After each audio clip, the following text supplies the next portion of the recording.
잠언 29장을 보겠습니다.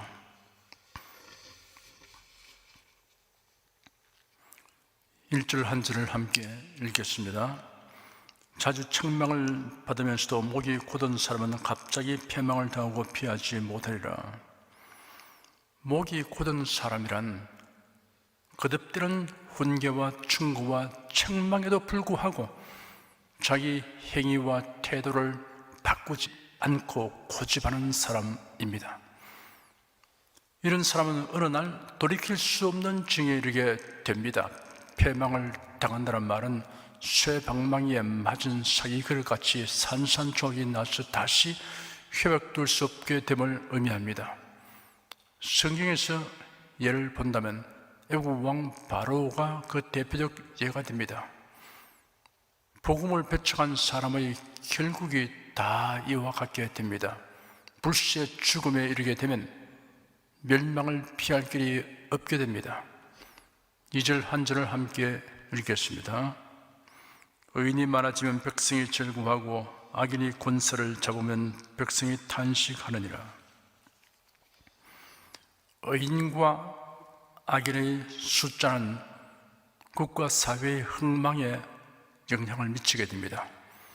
악인이 없는 사회는 없습니다.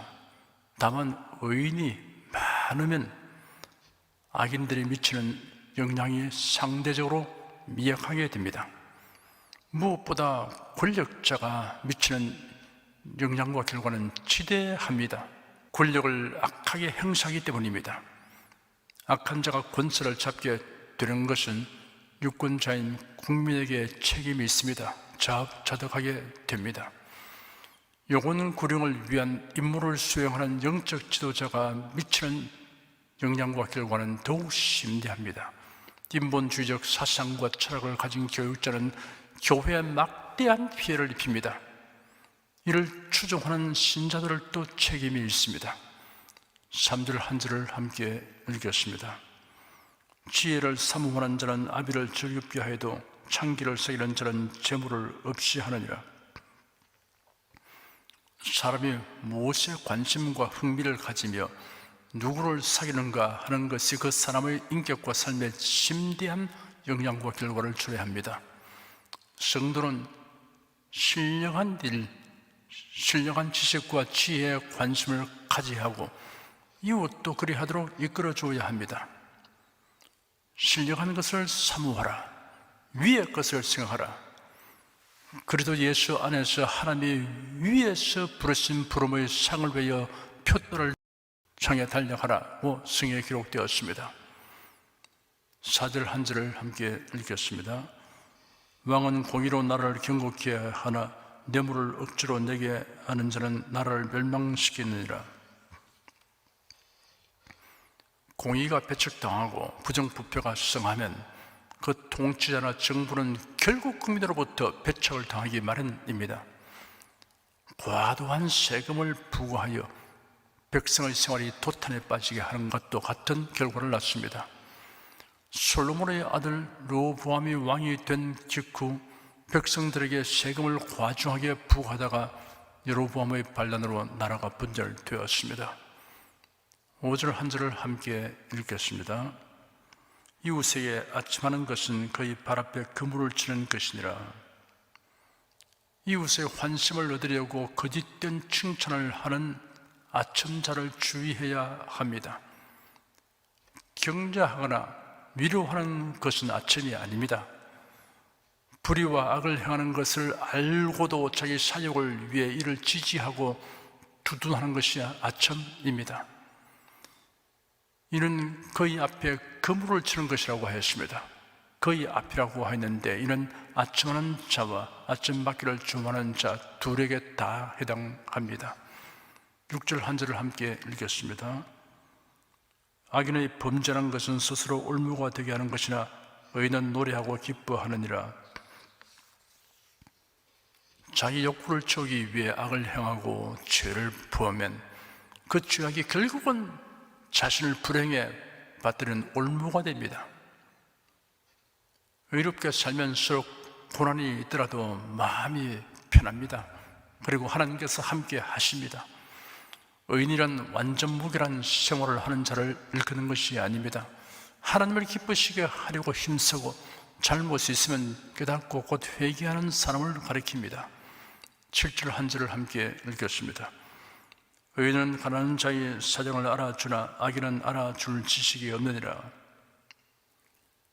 대체로 사람은 자신이 겪어보지 않으면 다른 사람의 형편을 도저히 이해하지 못하는 경향이 있습니다. 가난하고 약한 자에 대하여 천성적으로 동정심과 이해심이 많은 사람이 있지만 자신의 경험에 의하여 가난하고 약한 자의 심정과 사정을 깊이 이해하게 되고 동정심을 갖게 됩니다. 그리스도 예수 안에서 영원하고 참된 소망과 풍요를 소유한 그리스도인만이 영적 빈곤으로 인한 불행의 실상을 알고 그런 사람에게 실제적인 동정과 사랑을 베풀 수 있습니다. 8절 한 절을 함께 읽겠습니다. 모만한 자는 성읍을 요란케 하여도 슬기로운 자는 노를 거치게 하느니라. 모만한 자란 자신에게 부여된 의무는 소홀히 하고 정당한 권위와 질서를 무시하여 주위 사람들을 불평분자가 되게 하고 반항하는 자가대로 부추기는 자를 의미합니다. 슬기로운 자는 온조와 겸손으로 본을 보이며 신뢰와 순종의 분위기를 조성하는 자를 뜻합니다. 넥스 말한 성읍에 교회를 대입할 수 있습니다. 9절 한 절을 함께 읽겠습니다. 지혜로운 자와 미련한 자가 다투면 지혜로운 자가 노하든지 웃든지 그 다툼이 그침이 없느니라. 지혜로운 자와 미련한 자가 다투면 결판나기 어렵습니다. 합리적이고 논리적인 논쟁이 되지 않기 때문입니다. 그리고 미련한 자는 억지와 술수로 행합니다. 상대편이 신뢰할 수 있도록 처신하지 않습니다. 그러므로 미련한 자와 대립하거나 다툼이 있을 때는 권익 보호를 위해 지혜롭게 대처해야 합니다. 10절 한 절을 함께 읽겠습니다. 피 흘리기를 좋아하는 자는 온전한 자를 미워하고 정직한 자의 생명을 찾느니라. 가인은 자신이 드린 제물은 하나님이 받지 아니하시고 동생 아벨의 제물은 하나님께서 기쁘게 받으신 것을 보았습니다. 그러면 자신에게 무엇이 잘못되었는가를 찾아내거나 알 수 없으면 동생 아벨에게 물어서 배우는 것이 순리입니다.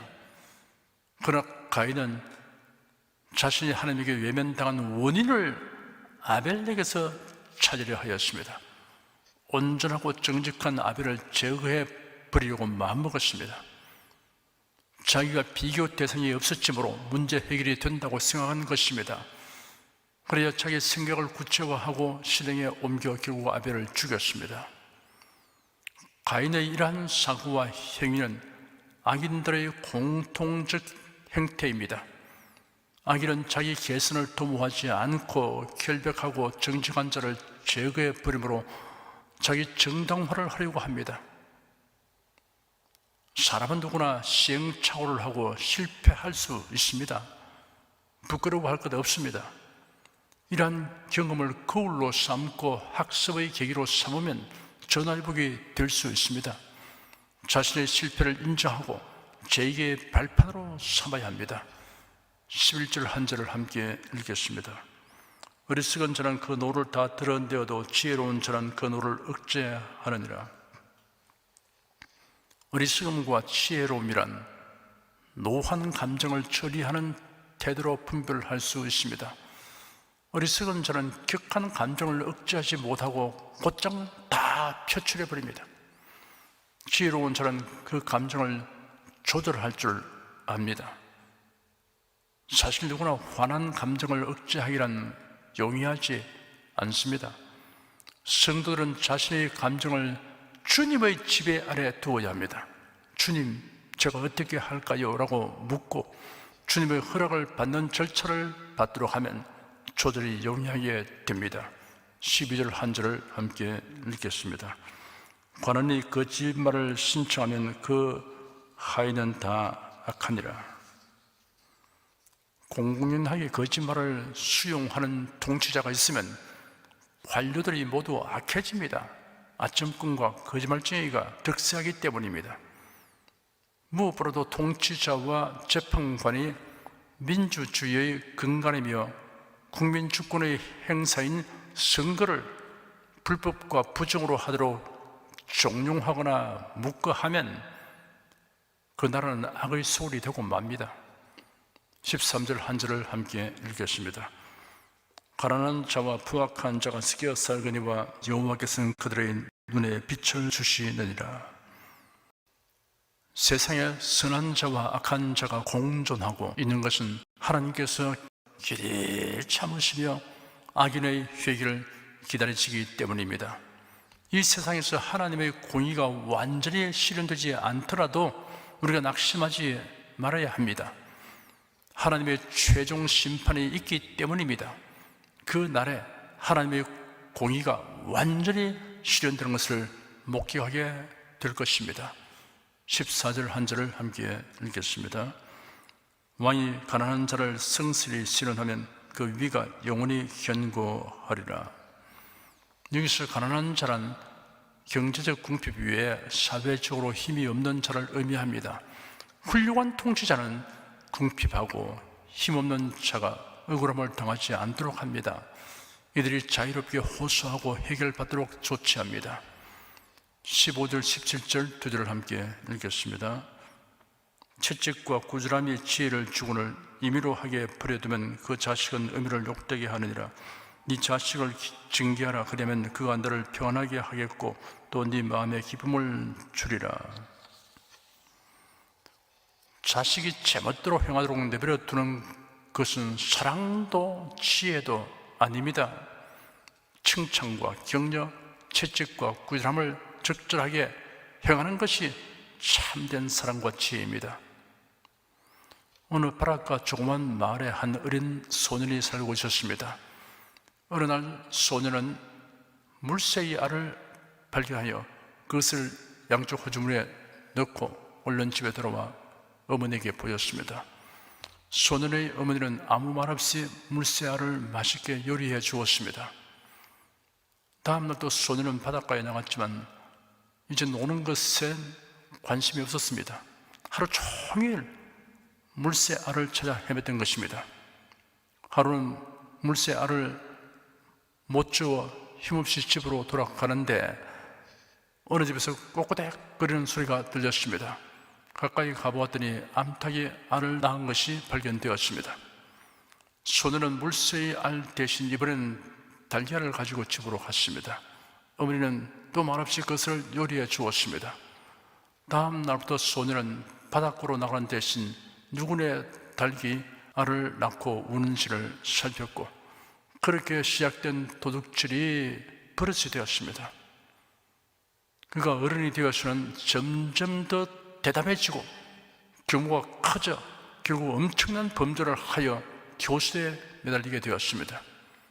사형이 집행되기 전 그는 울고 있는 어머니에게 말하기를 어머니, 제가 어린 시절 물새의 알이나 달걀을 가져왔을 때 얘야 그것을 제자리에 갖다 놓으렴 하고 올바르게 가르쳤다면 오늘 제가 이렇게까지 되지 않았을지도 모릅니다 였습니다.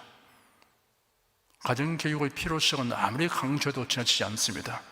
자녀의 성품과 인격 형성에 큰 영향을 미칩니다. 성도들은 자녀들에게 하나님을 경외하고 하나님의 말씀으로 분별하고 결정하는 것을 힘써 가르쳐야 합니다. 성경을 암송하고 묵상하도록 지도해야 합니다. 16절 한 절을 함께 읽겠습니다. 악인이 많아지면 죄도 많아지라니 의인은 그들의 망함을 부리라. 악인이 많아지고 악이 성하게 되는 것은 악인이 망할 때가 가까웠음을 말해줍니다. 성경에는 이런 사실을 두드러지게 보여주는 심판 기사가 있습니다. 노아의 때 내려진 홍수 심판과 롯의 때 내려진 유황불 심판입니다. 이 심판은 종말에 임할 심판의 모형입니다. 죄악이 심히 관영하면 멸망이 임박한 것의 경고로 보아야 합니다. 지금 세상은 국가 사회의 지도자들이 불의와 불법을 공공연하게 행하고 심지어 그것을 정당화하는 법을 만들므로 강포가 땅에 가득하게 되었습니다. 18절 한 절을 함께 읽겠습니다. 묵시가 없으면 백성이 방자히 행하거니와 율법을 지키는 자는 복이 있느니라. 여기서 묵시란 이상과 비전의 기반이 되는 계시의 말씀을 의미합니다. 그러므로 이상과 비전이 없는 백성은 망한다라고 말할 수 있습니다. 하나님의 계시로 된 성경 말씀을 존중히 여기는 사람은 어떤 형편에서라도 내일에 대한 이상과 비전을 가질 수 있습니다. 계시의 말씀엔 하나님의 말씀을 존중히 여기고 지키는 자는 결코 방자하게 행하지 않습니다. 이런 사람은 복 있는 사람입니다. 19절 한 절을 함께 읽겠습니다. 종은 말로만 하면 고치지 아니하나니 이는 그가 알고도 증용치 아니함이니라. 종근성이란 것이 있습니다. 종근성이 있으면 자발적으로 일하지 않습니다. 창의력을 발휘하지 않습니다. 집이 강하여 잘못된 것을 고쳐주어도 배우려고 하지 않습니다. 알고도 고치려고 하지 않습니다. 참 자유인이 된 하나님의 자녀는 자발성을 발휘합니다. 능동적으로 활동합니다. 하나님을 기쁘시게 하려고 힘써 노력합니다. 잘못된 것을 알면 곧장 시정합니다. 20절 한 절을 함께 읽겠습니다. 네가 은혜에 주고판 삶을 보느냐? 그보다 미련한 자에게 우리여 바랄 것이 있느니라.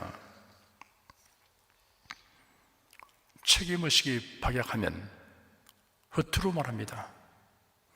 실천할 일을 고려하지 않고 말부터 하는 언선사후가 버릇이 되면 거짓말쟁이의 허풍선이가 되고 맙니다. 실천을 고려하여 신중하게 생각하고 말하는 습관을 길러야 합니다. 21절 한 절을 함께 읽겠습니다. 종을 어렸을 때부터 곱게 양육하면 그가 나중에는 자식인 채 하리라. 친절하고 자상하며 온유하게 대해주면 만만하게 여기고 함부로 행동하는 사람이 있습니다. 아브라함의 아내 사라가 나이 75세가 되었고 자신의 몸 상태로서는 자식을 잉태할 수 없다는 판단을 하여 중대한 결심을 하였습니다. 남편 아브라함에게 사라 자신의 여종 하갈을 줘 후손을 얻게 하려고 한 것입니다. 그러여 하갈이 잉태하였습니다. 그러자 하갈이 교만하게 되어 사라를 멸시하였습니다. 그로 인하여 하갈은 내어 쫓김을 받게 되었습니다. 사람은 자신의 처지를 알고 분수에 맞는 처신을 해야 합니다.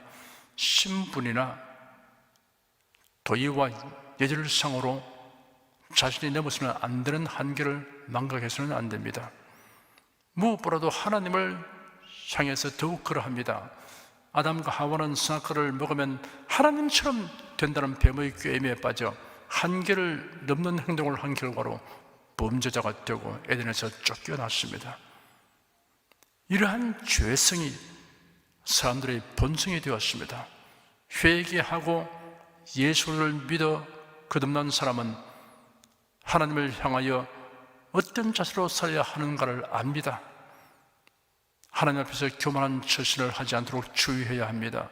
항상 하나님을 경외하고 신뢰하며 살아야 합니다. 22절 한 절을 함께 읽겠습니다. 노하는 자는 다툼을 일으키고 분하여 하는 자는 범죄함이 많으니라. 혈기가 많고 격정을 이기지 못하는 기질을 가진 사람은 죄를 짓기 쉽습니다. 모든 일을 주관해서 행해야 합니다. 범사를 기도한 후 행동하도록 해야 합니다. 23절 한 절을 함께 읽겠습니다. 사람이 교만하면 낮아지게 되겠고 마음이 겸손하면 영예를 얻으리라. 그리스도인은 자신이 얼마나 존귀한 자가 되는 것을 알면 허풍을 떨고 자화자찬할 필요가 없게 됩니다.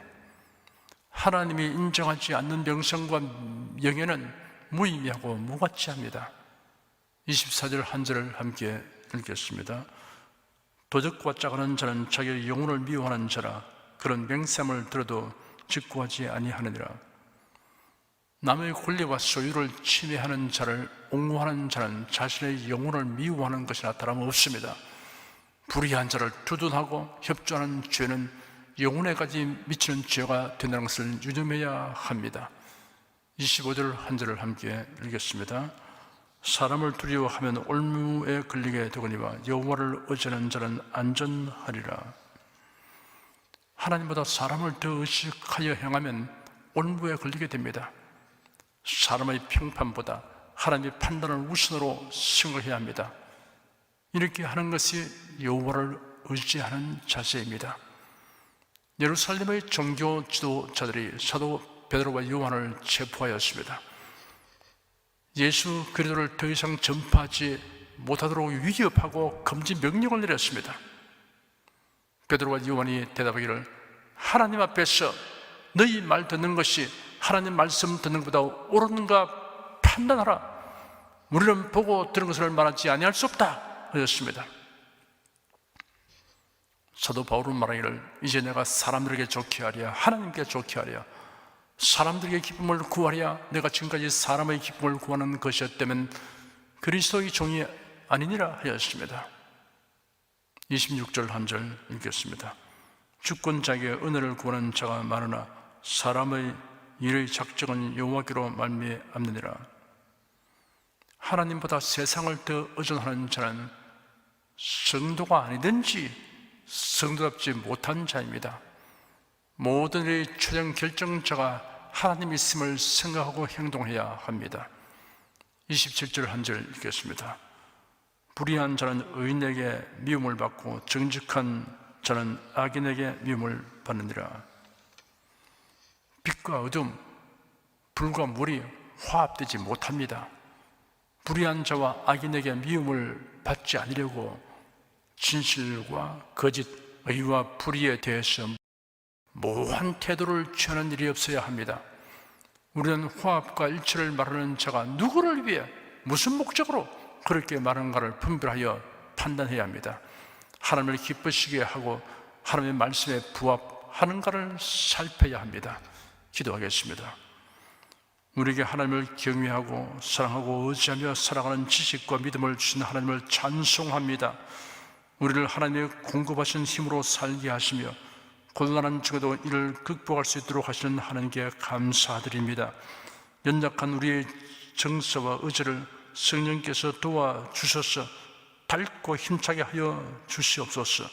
하나님의 주신 지식과 지혜로서 모든 일을 분별하고 선택하도록 도와주시옵소서. 예수 그리스도의 이름으로 기도드립니다. 아멘.